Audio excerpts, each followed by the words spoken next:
ఒక అద్భుతమైనటువంటి ఆలోచన నేను లేసే టైంకి నాకు అన్న కల్పించిండు. ఖమ్మం సమస్యను ఎవడు మాట్లాడా అనేటువంటిది. దాని మీద నుంచే స్టార్ట్ చేద్దాం మనం. ఎందుకంటే ఖమ్మం సమస్య అనేది నిజంగా వాస్తవానికి సమస్యగానే ఉంది. ఎందుకుంది అంటే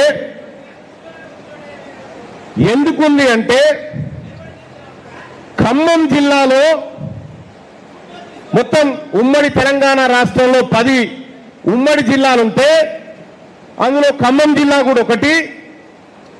బీసీ ఎమ్మెల్యే లేని ఏకైక జిల్లా ఖమ్మం జిల్లా. బీసీ ఎమ్మెల్యే లేని ఏకైక జిల్లా ఖమ్మం జిల్లా. కాబట్టి ఇక్కడి నుంచి స్టార్ట్ చేద్దాం. ఇవాళ 42% రిజర్వేషన్, విద్యా ఉద్యోగాలు, స్థానిక సంస్థలు అనేటువంటి అంశంలోకి వచ్చే కంటే ముందు సభాధ్యక్షులు రాంబాబు గారికి కొద్దిగా ఖమ్మం జిల్లా గురించి మాట్లాడట్టు పోదాం. ఎందుకంటే ఖమ్మం జిల్లాలో 5 ఎస్టీ రిజర్వ్డ్ స్థానాలు ఉమ్మడి ఖమ్మం జిల్లాలో, 2 ఎస్సీ రిజర్వ్డ్, 3 జనరల్. ఈ మూడిట్లలో ఒక దాంట్లో కమ్మాయన, ఇంకో దాంట్లో కమ్మాయన, ఇంకో దాంట్లో రెడ్డి ఆయన. వీళ్ళు అయిపోయిన తర్వాత పోనీ ఇంకెక్కడ ఉన్నాయేమో వీళ్ళకి అవకాశాలు అనుకుంటే అటు పోతే రేణుకా చౌదరి గారు, అటు పోతే పార్థసారథి రెడ్డి గారు, ఈ పోనీ వద్దిరాజు రవిచంద్రన్ అన్న ఇటు వద్దిచ్చి చెప్పుదామంటే ఆయన వరంగల్ ఆయన. ఈయన అయిపోయిన తర్వాత ఎంపీ స్థానం ఎవరా అంటే రఘురామరెడ్డి గారు. నిజంగా ఖమ్మం జిల్లా సమస్యనే. పెద్దలు చెప్పినట్టుగా ఖమ్మం జిల్లా సమస్య, ఖమ్మం జిల్లాకు పట్టిన సమస్యలే ఇవన్నీ. ఏ ఒక్క బీసీ చట్టసభకు పోని ఖమ్మం జిల్లా సమస్యనే నిజంగా ఇది బీసీలకు.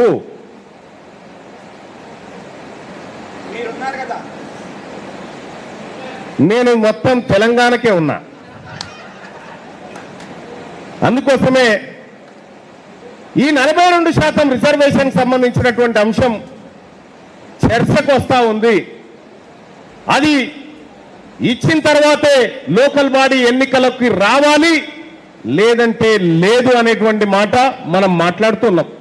ఎస్, రావాల్సిందే, 42% వాటా తేలాల్సిందే.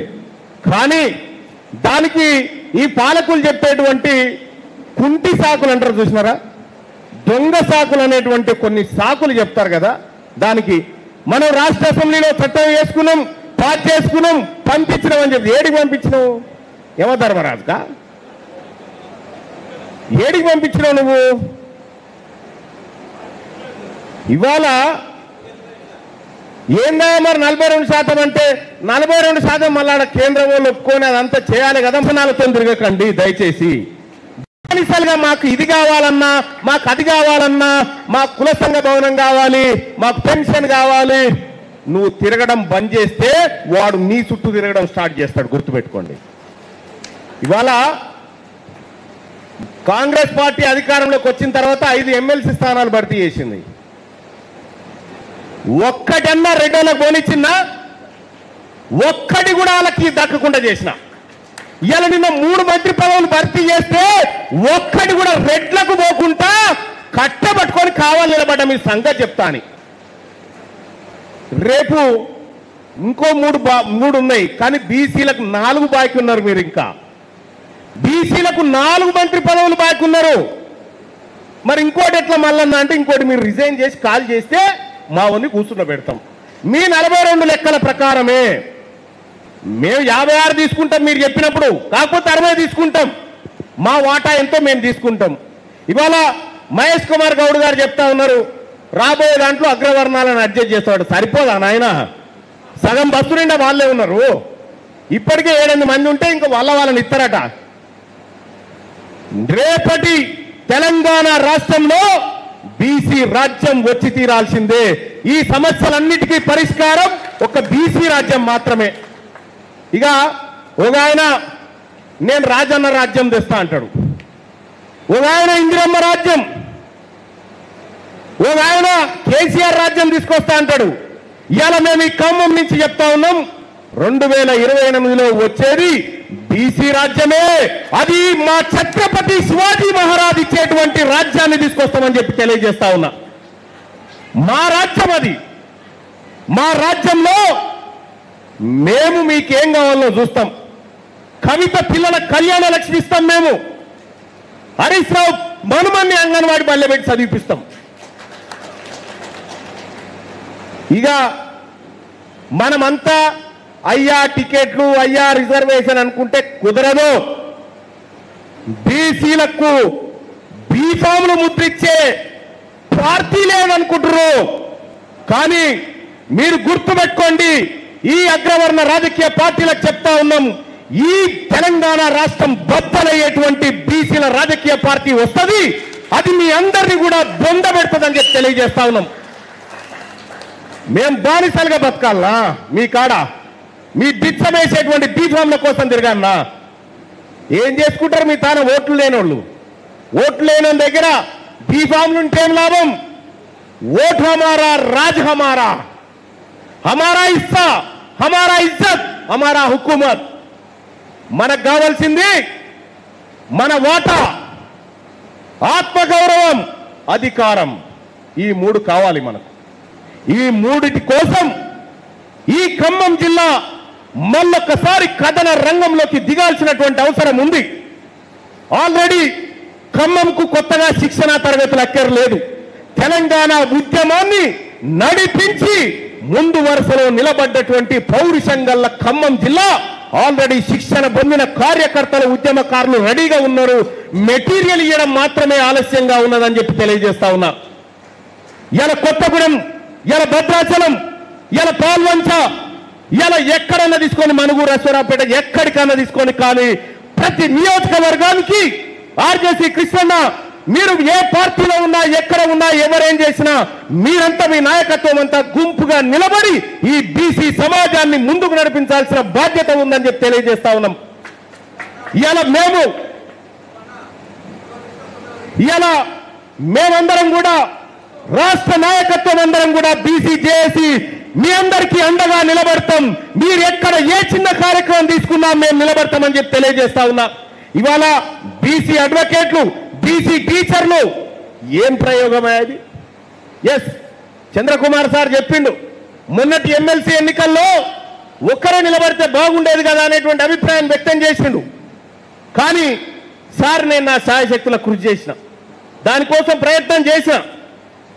కానీ ఇద్దరు నిలబడ్డారు. వాళ్ళు నలుగురు నిలబడ్డారు కదన్నా, మనం ఇద్దరు నిలబడితే తప్ప అని నన్ను కాంప్రమైజ్ చేసుకోవచ్చు. నేను కాంప్రమైజ్ చేయబోతే సరే జరిగింది. ఆ ఎన్నికల్లో, మొన్న టీచర్ ఎమ్మెల్సీ ఎన్నికల్లో 50 సంవత్సరాల కింద పెట్టినటువంటి బీజేపీ పార్టీ ఆయన పోటీ చేసిండు. 120 సంవత్సరాల కాంగ్రెస్ చరిత్ర కలిగినటువంటి పార్టీ ఆయన నిలబడ్డాడు. 45 సంవత్సరాల పిఆర్పీ ఆయన నిలబడ్డాడు. 50 సంవత్సరాల యూటీఎఫ్ ఆయన నిలబడ్డాడు.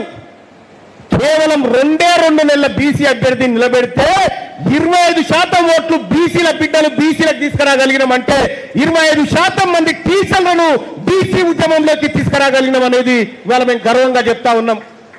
అక్కడ కూడా ప్రసన్న హరికృష్ణ బీసీ బిడ్డ దాదాపు పోటీ చేస్తే 60-70 వేల ఓట్లు తీసుకురాగలిగిండు.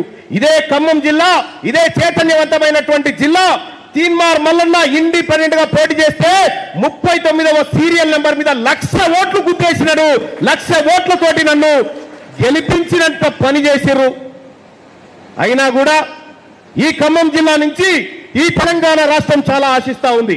ఈ ఖమ్మం జిల్లా నుంచి, ఖమ్మం నాయకత్వం నుంచి ఈ తెలంగాణ రాష్ట్రం, మరీ ముఖ్యంగా బీసీ సమాజం, ఆ వర్గాలు, నిమ్న వర్గాల బిడ్డలందరూ కూడా ఆశిస్తున్నది ఒక్కటే, ఖమ్మం నువ్వు కదులు, ఖమ్మం నువ్వు కదులు అంటున్నావు.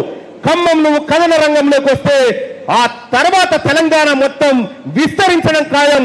ఈ ఖమ్మం జిల్లా అంకురార్పణ జరగాలి.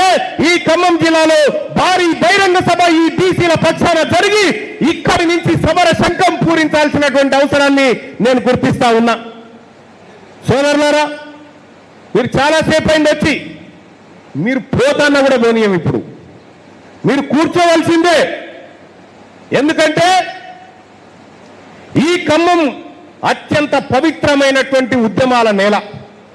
ఆనాడు తెలంగాణ ఉద్యమం ఇక్కడ ప్రారంభమైనటువంటి విషయాన్ని హరిశంకర్ గౌడ్ గారు మీకు తెలియజేశారు. ఈ ఖమ్మంకున్న చైతన్యం ఏంటంటే, ఇడ టిఆర్ఎస్ పార్టీ 2014 నుంచి ఇప్పటిదాకా 2 సార్లు గెలిచింది అనుకుంటా. 2 సీట్లు, ఒకటి కొత్తగూడెం, ఒకటి ఖమ్మం. పాలేరు కూడా గెలిచిందా? బై ఎలక్షన్ గెలిచినట్టు. తెలంగాణ ఉద్యమం చేసుట్ల ముందున్నది, కానీ తెలంగాణ పేరు చెప్పుకొని దోచుకొని మాత్రం పట్టుకుని ఫస్టే పడగొడుతుంది. అంత తెలివికల్ల ఖమ్మం జిల్లా. అందుకోసమే ఈ ఖమ్మం జిల్లాలో ఉన్నటువంటి నాయకత్వాన్ని, ఈ ఖమ్మం జిల్లాలో ఉన్నటువంటి బీసీ ఉద్యోగస్తులను, బ్యాంక్ ఎంప్లాయీస్ ని అందరినీ కూడా రిక్వెస్ట్ చేస్తా ఉన్నా, ఈ బీసీ ఉద్యమానికి మీరు అందరూ అండగా నిలబడండి.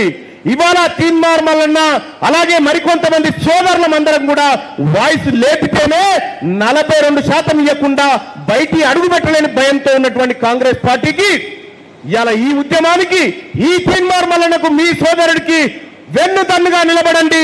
2028లో ఆ ముఖ్యమంత్రి కుర్చీ తెచ్చి ఖమ్మం కాళ్ళ కాడ పెడతా అని చెప్పి మీ అందరికి తెలియజేస్తా ఉన్న సోదరులారా, ఇది చారిత్రాత్మకమైనటువంటి అవసరం మనందరికీ ఉంది. అందుకోసమే ఈ ఖమ్మంకి శిరస్సు వంచి మరొకసారి రాంబాబు గారు మీ ఆధ్వర్యంలో తెలియజేస్తా ఉన్నాం. నేను రిజర్వేషన్ల బిత్సం గురించి రాలే ఇక్కడికి. రిజర్వేషన్లు వాళ్ళేసే బిత్సం తీసుకోవడానికి రాలే. వాళ్ళ రాజకీయ సమాధులను వాళ్ళ సిమెంటుతోనే కట్టాలని ఇక్కడికి వచ్చిన. దయచేసి మరి ఖమ్మం ప్రజలారా, ఈ బీసీ ఉద్యమానికి మీరు అండగా నిలబడతారా? రేపు జరగబోయేటువంటి మలిదశ బీసీ ఉద్యమానికి మీరంతా ముందుకొస్తున్నట్టేనా? ఒకసారి ముందుకు వస్తే మీ 2 చేతులు లేబట్టి ఈ బీసీ ఉద్యమాన్ని ఆశీర్వదించాల్సిందిగా మీ అందరినీ కోరుతా ఉన్నా. జై బీసీ, జై బీసీ. సోదరులారా, సమయం ఆసన్నమైంది. ఇప్పటిదాకా వాణ్ణి గెలిపించడం కోసం, వీణ్ణి గెలిపించడం కోసం, వీణ్ణి గద్దెనెక్కించడం కోసం, వాణ్ణి గద్దెనెక్కించడం కోసం, ఈ పార్టీ కోసం, ఆ పార్టీ కోసం కష్టపడ్డాం కదా. ఒకే ఒక్కసారి మన కోసం, మన బీసీల కోసం, మన చేతుల కోసం పనిచేసుకుందాం. రాజ్యాధికారం మన కాళ్ళ దగ్గరకు వచ్చి నిలబడుతుందని చెప్పి మీ అందరికి తెలియజేస్తా ఉన్నా. ఈ బీసీల రాసి పెట్టుకోరి. ఈ ఖమ్మం నుంచి చెప్తా ఉన్నా, ఒక ఎంపీ, జనరల్ ఎంపీ, 3 ఎమ్మెల్యే స్థానాలు ఏవైతే జనరల్ స్థానాలు ఉన్నాయో, రేపు డీలిమిటేషన్ అయిన తర్వాత ఎన్ని జనరల్ స్థానాలు వస్తే అన్నిట్లలో ఒక్కరిని కూడా మిమ్మల్ని గెలవని మా బీసీ బిడ్డలందరినీ అక్కడి నుంచి ప్రాతినిధ్యం వహించే ప్రయత్నం చేస్తా అని చెప్పి తెలియజేస్తా ఉన్నా. ఈ ఎన్నికలు మీకు చివరి ఎన్నికలు. ఈ ఎన్నికలే మీకు చివరి ఎన్నికలు. 2028 ఇది బీసీల సర్కార్ రాబోతా ఉంది. సోదరులారా, నాతో పాటు నినదించండి, అబ్ కీ బార్ బీసీ సర్కార్, అబ్ కీ బార్, అబ్ కీ బార్, అబ్ కీ బార్, అబ్ కీ బార్. రైట్, ఇప్పటికే చెప్పేసినాం. ఎస్, ఇక్కడ ఈడబ్ల్యూఎస్ రిజర్వేషన్ ఏదైతే ఉందో, అక్రమంగా తీసుకొచ్చిన ఈడబ్ల్యూఎస్ రిజర్వేషన్ను రేపటి బీసీ రాజ్యంలో మొదటి రోజే దాన్ని రద్దు చేసే నిర్ణయం తీసుకొని మన బీసీ బిడ్డలకు, మన బీసీ ఉద్యోగస్తులకు మంచి చేసే కార్యక్రమాన్ని చేస్తామని చెప్పి తెలియజేస్తా ఉన్నా. బీసీల తెరవచ్చిన, బీసీ నాయకత్వాన్ని వేధించిన, బీసీ ఉద్యోగస్తులను వేధించిన పండబెట్టి తొక్కుతాం తప్ప వదిలిపెట్టేది లేదని చెప్పి సీరియస్ గా హెచ్చరికలు జారీ చేస్తా ఉన్నాం. ఇది బీసీల ఆత్మగౌరవ ఉద్యమం. మీరు మా ఉద్యమాన్ని గౌరవించకుండా మేము పట్టించుకోము, ఎందుకంటే మిమ్మల్ని పట్టించుకోము. కానీ మా నాయకత్వాన్ని ఇబ్బంది పెడితే మట్టికి ఖచ్చితంగా బద్రాలేంగే. కాబట్టి బీసీ ప్రజలారా, తయారున్నట్టే కదంతా చలో పరి యుద్ధం చేద్దాం ఇక బాయ్.